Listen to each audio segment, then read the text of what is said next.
Nosotros somos el barro, pero Él es el alfarero.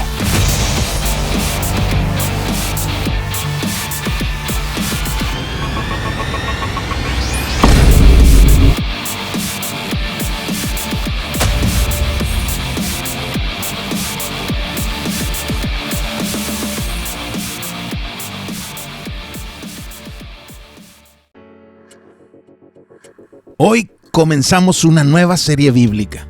Estaremos reflexionando en la segunda carta a los creyentes de Corinto, así que les invito a leerla con calma y saborear el viaje. Es una carta que tiene varias peculiaridades, por ejemplo, ser la carta con menos desafíos teológicos de todas las que escribió Pablo. La página de God Questions en español nos dice que esta carta es la más biográfica y la menos doctrinal de las epístolas de Pablo.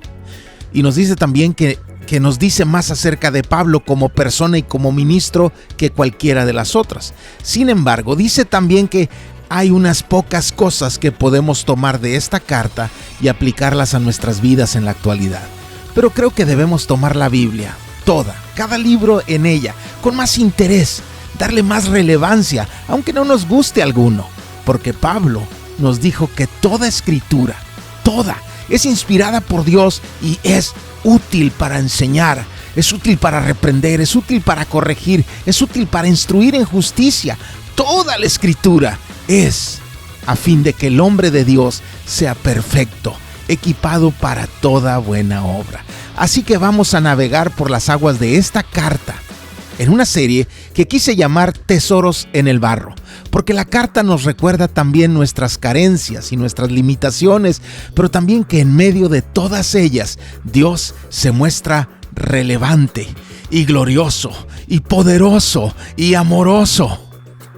De hecho, la historia de Pablo en Corinto es tan tesoros en el barro en muchos sentidos, desde la llegada de Pablo, la plantación de la iglesia, el desorden que se hizo al principio y luego una historia muy especial entre Pablo y los de Corinto que no se vivió nada parecido en ninguna otra comunidad de creyentes. Es más, por lo que sabemos, ninguna otra comunidad de creyentes recibió tanta atención como los de Corinto. Pablo les escribió al menos 4 cartas y les visitó en al menos 3 ocasiones para arreglar asuntos al interior de la iglesia. Y a lo mejor alguien se queda con la duda de las 4 cartas porque en la Biblia solo tenemos 2. Pero es que esas 2 son las que se encontraron. Pero hay otras cartas que nunca aparecieron, similar a lo de la carta de Pablo a la Odisea, de la que leemos en Colosenses, pero que no sabemos dónde quedó.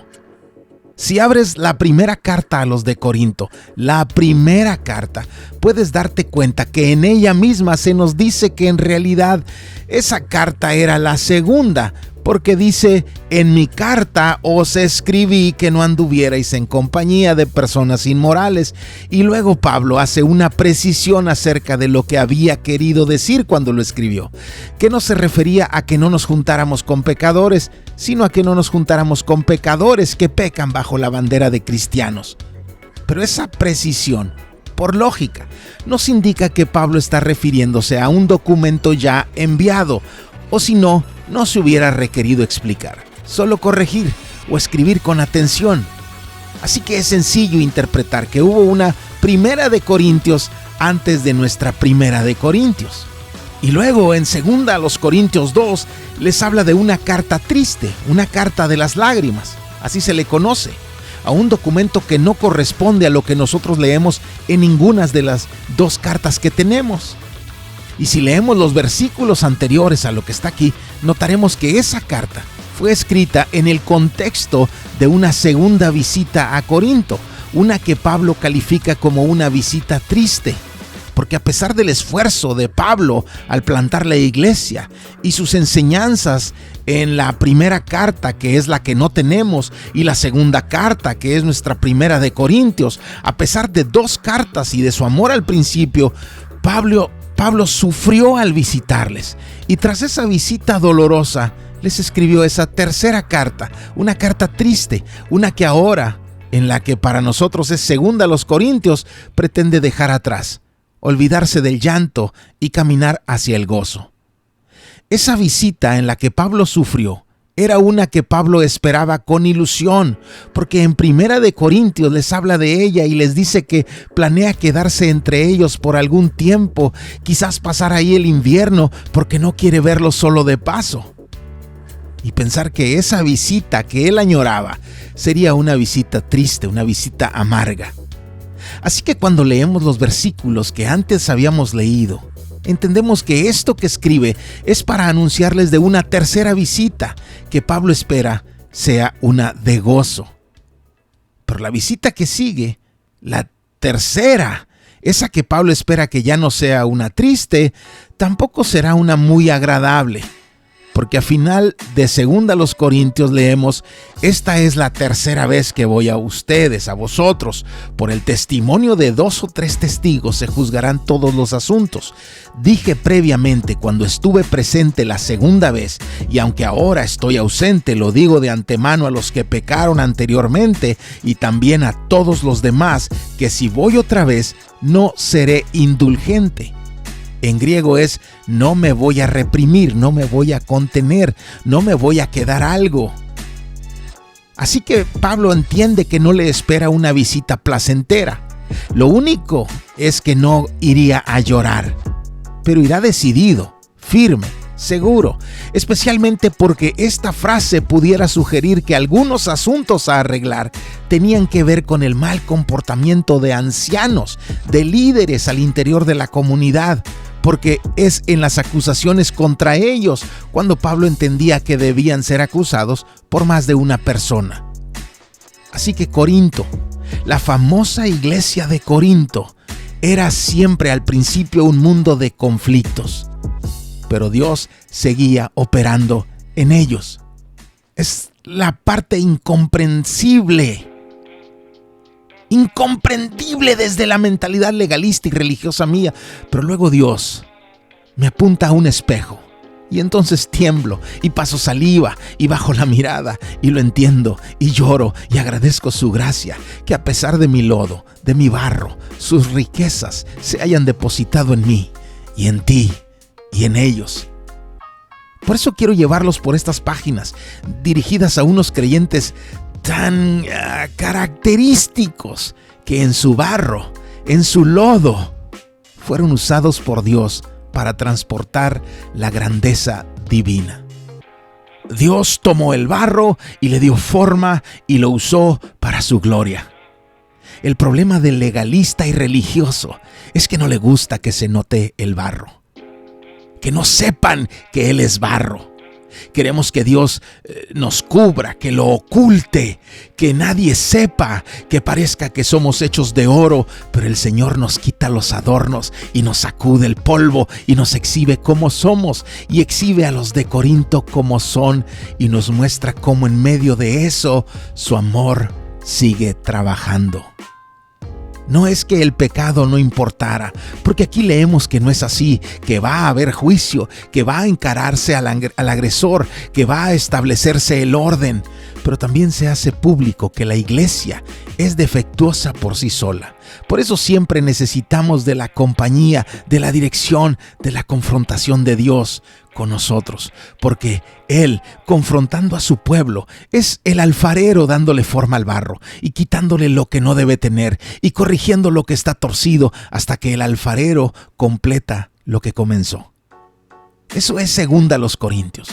Pero les decía que es una historia que se escribió así desde el principio, en barro, en problemas, en desafíos, en humanidades siendo eso, humanos, imperfectos, conflictivos. El trabajo de plantación de iglesias comenzó desde Antioquía, con el esfuerzo de Pablo y Bernabé como equipo. Bernabé era de la iglesia de Jerusalén, pero en Hechos 11 fue enviado a Antioquía y tras conocer a la iglesia de esa ciudad, fue a Tarso y trajo a Pablo a la iglesia de Antioquía para que Pablo pudiera crecer en la palabra. Y una vez listo, salieron juntos a plantar iglesias. Bernabé confió en Pablo. Pero tras ese primer y maravilloso viaje, surge un conflicto muy grave entre Jerusalén y Antioquía. Y tras solucionarse, surge un conflicto muy grave entre Pablo y Bernabé. Todo esto está en Hechos 15. Este problema entre Pablo y Bernabé no se puede solucionar. El equipo se rompe, discuten, se disgustan, se separan y toman caminos diferentes. El barro siendo barro, pero Dios siempre usando el barro para su gloria. Bernabé toma a Marcos y van en barco hacia Chipre, por donde comenzó el primer viaje. Pero Pablo toma a Silas y salen por tierra hacia donde terminó aquel primer viaje. Pero ya que están por entrar al corazón de lo que hoy es Turquía, Dios les impide seguir su recorrido y son enviados a lo que era la provincia romana de Macedonia.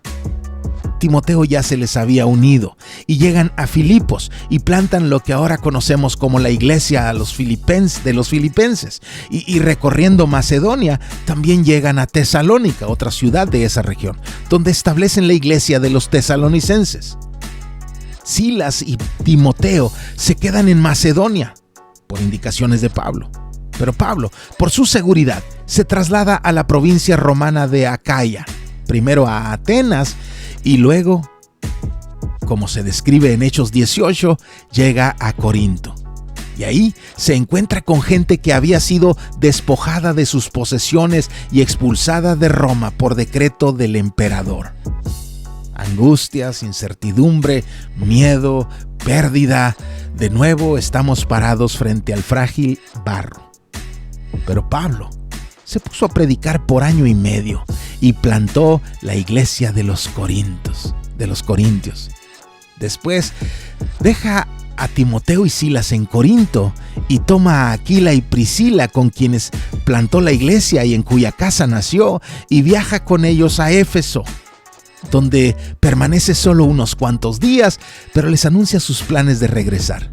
Ahí en Éfeso se quedaron Priscila y Aquila, comisionados por Pablo, porque en Hechos 18-19 dice: llegaron a Éfeso y los dejó ahí, refiriéndose a ellos. Y tiempo después, aún estaban ellos en Éfeso cuando Apolos llegó ahí. Así que Pablo deja a Aquila y Priscila en Éfeso para que planten la iglesia, y él se va a Jerusalén y luego a su iglesia local en Antioquía. Y tras un tiempo en Antioquía, va a predicar a las regiones de Galacia y Frigia. Galacia es donde estaban aquellas iglesias a las que Pablo escribe en Gálatas, otros creyentes con quienes el apóstol tuvo que batallar. Pero tras recorrer cada lugar en Galacia y Frigia, Pablo regresa a Éfeso como les había prometido a los de ahí. Llegó a Éfeso al tiempo que Apolos ya estaba en Corinto. En Hechos 18 leemos esto: y después de pasar por ahí algún tiempo, estaba hablando de Antioquía y su iglesia local. Después de pasar ahí algún tiempo, salió recorriendo por orden, en griego significa que iba lugar por lugar, la región de Galacia y de Frigia, fortaleciendo a todos los discípulos. Y luego, en el versículo que sigue, leemos esto: llegó entonces a Éfeso, es decir, mientras Pablo predicaba en Galacia y Frigia, llegó a Éfeso un judío que se llamaba Apolos, natural de Alejandría. Interesante e importante eso. Hombre elocuente y que era poderoso en las escrituras. Apolos era todo un personaje. Para empezar, era de Alejandría, la cuna de la sabiduría en esos tiempos. Ya no era Atenas, ya era Alejandría, donde residían los hombres más intelectuales y estudiados de la era, instruidos en filosofía, en retórica, en historia y en teología. Apolos era un orador elocuente que sabía qué palabras decir, sabía cómo modular su voz, cómo usar sus expresiones corporales, conocía el arte y la ciencia de la argumentación y refutación que enseñó Aristóteles. Alejandría no era un lugar cualquiera. Había ahí una escuela bien organizada, con salones y con lugares asignados para el estudio práctico como no se conocía en aquella época. Ahí en Alejandría se hicieron las primeras disecciones médicas en cadáveres para el desarrollo de la anatomía. Areteo, un hombre formado en esa escuela, fue el primero en nombrar a la diabetes como una enfermedad relacionada con el azúcar. Hipatía, una de las primeras mujeres matemáticas de la historia, fue formada ahí. Muchos nombres famosos de la antigüedad surgieron de su estudio en Alejandría, y de ahí era Apolos. Por eso en Corinto habían creyentes que, pese a haber nacido de nuevo con la predicación de Pablo y haber estado conscientes de que era el apóstol de Dios, preferían identificarse como gente de Apolos. ¡Qué contraste entre el estilo de Apolos con el estilo de Pablo, que venía de una escuela fariseica y además era torpe, tosco, burdo al hablar! Y no se ofendan por lo que dije, porque en el original Pablo usa el griego idiotes. Pero es que eso pone de nuevo énfasis en el barro que Dios usa. Pablo, un hombre iracundo, orgulloso, violento y torpe de habla, fue a quien Dios escogió como apóstol a los no judíos. Así que Apolos se va a Corinto y Pablo llega a Éfeso. Y se queda en Éfeso por 3 años. Y ahí, en Éfeso, comienza a tejerse una historia de Pablo, Éfeso y Corinto que se interrelacionan más de lo que creemos. Porque Pablo, estando apasionadamente entregado al cuidado de los de Éfeso, también tenía en su mente a los que estaban en Corinto. Al mismo tiempo atendía a unos en persona y a otros por correspondencia. 3 de las 4 cartas que les envió a los de Corinto las envió desde Éfeso. Y desde Éfeso, Pablo hizo también aquel viaje triste a Corinto. Así que los creyentes de Éfeso debieron consolar a Pablo tras su regreso. Y tras 3 años de Pablo en Éfeso, decidió en el espíritu ir a Jerusalén, pero antes quería recorrer Macedonia, donde estaban las iglesias de Filipos y de Tesalónica, y luego bajar a Acaya, donde estaba la iglesia de Corinto, la que sería la 3ª vez que Pablo visitaría Corinto, que mencionamos hace unos minutos.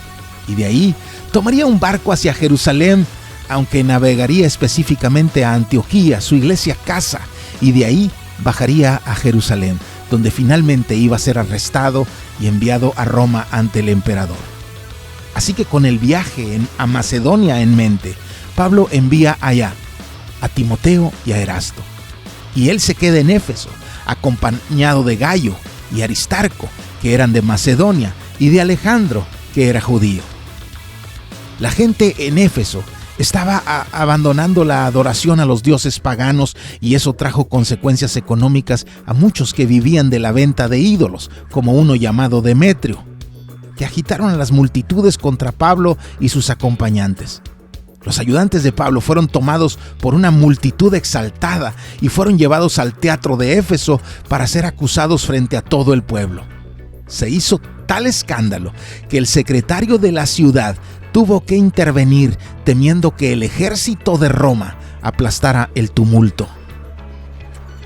Cálmense, si Demetrio o alguien más tiene queja, llévenla a los tribunales. No vaya a ser que los soldados escuchen su griterío y piensen que es una insurrección y entren a matar a todo mundo. Estoy parafraseando. Llévenlos a juicio en vez de esto. Y al final leemos: y habiendo dicho esto, despidió a la asamblea. Después que cesó el alboroto, Pablo mandó llamar a los discípulos, y habiéndolos exhortado, despidiéndose, partió para ir a Macedonia.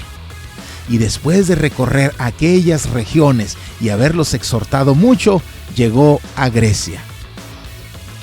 Pero en algún momento después del versículo 1, ya en ruta a Macedonia, o quizás desde Macedonia, Pablo escribió lo que conocemos como Segunda de Corintios.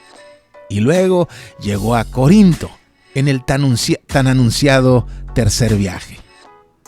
Y ese viaje terminó siendo, según registros de la historia eclesial, un viaje alegre. Los de Corinto, pese a todos los conflictos que antes trajeron a Pablo, terminaron confortando su corazón. Los pecadores se habían arrepentido, los líderes se habían arrepentido, y en Éfeso, donde Pablo había encontrado siempre refugio y consuelo, al final habían amigos que se habían vuelto en su contra. Hombres que rompieron el corazón de Pablo, traicionaron su amistad y despreciaron su apostolado. Y también hubieron lobos feroces que lastimaron el rebaño.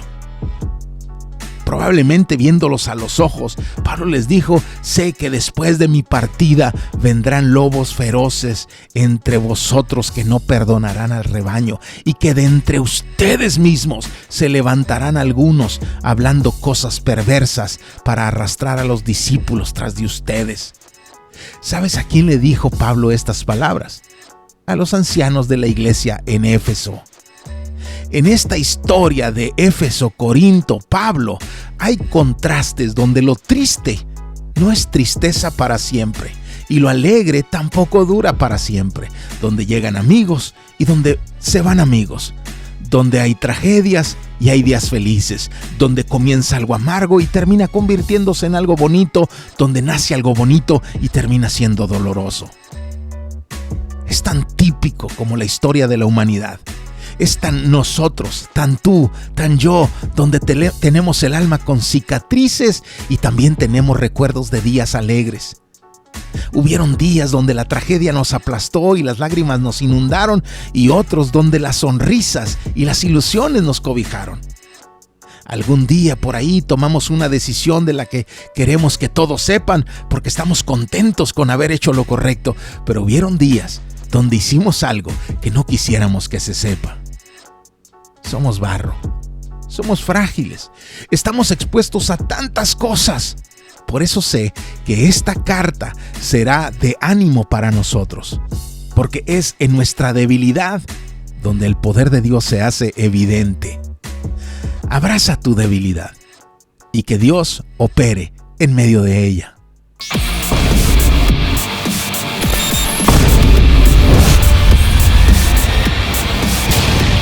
Nosotros somos el barro. Él es el alfarero.